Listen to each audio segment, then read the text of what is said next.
Welcome and thank you again for checking out our London Centre tips. Today I'd like to talk about tempo markings. How many of us would never ever change a note a composer had written, but pay no attention to the same composer's tempo or metronome marking? Two examples brought this to my mind. I once had a student who, after they had played a piece, I said, and I noticed it was quite different than the composer's marking.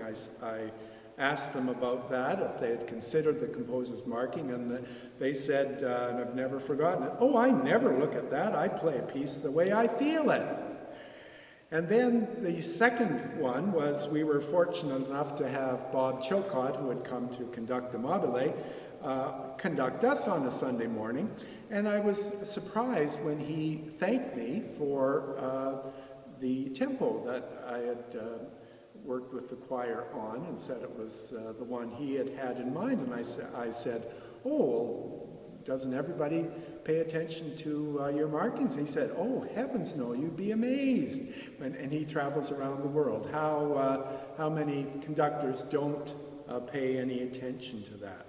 So my idea in this tip is to pay attention to it. Now, I'm not saying you must slavishly follow it, but you should know what it is. Tempo is one of the big or main pillars that a performance is based on. And so if your tempo that you're planning to do with your choir is quite different than what the composer has in mind, that's something you should be aware of, and maybe will give you pause to consider.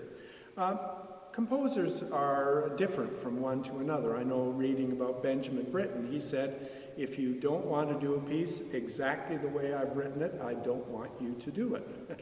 And yet I've read of other composers who say, "I've written this, I've given it to you, and I'd like you to do it the way you feel comfortable with."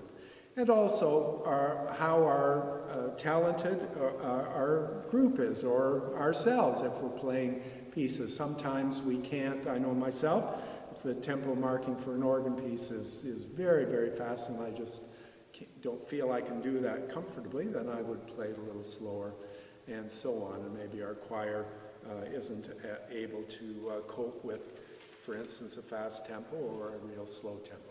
So those kind of things influence our tempo choices. But my main point today is to at least look at it.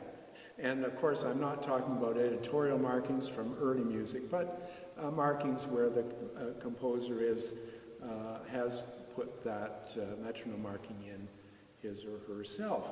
And let that inform your ultimate decision on how fast or slow you'll play a piece.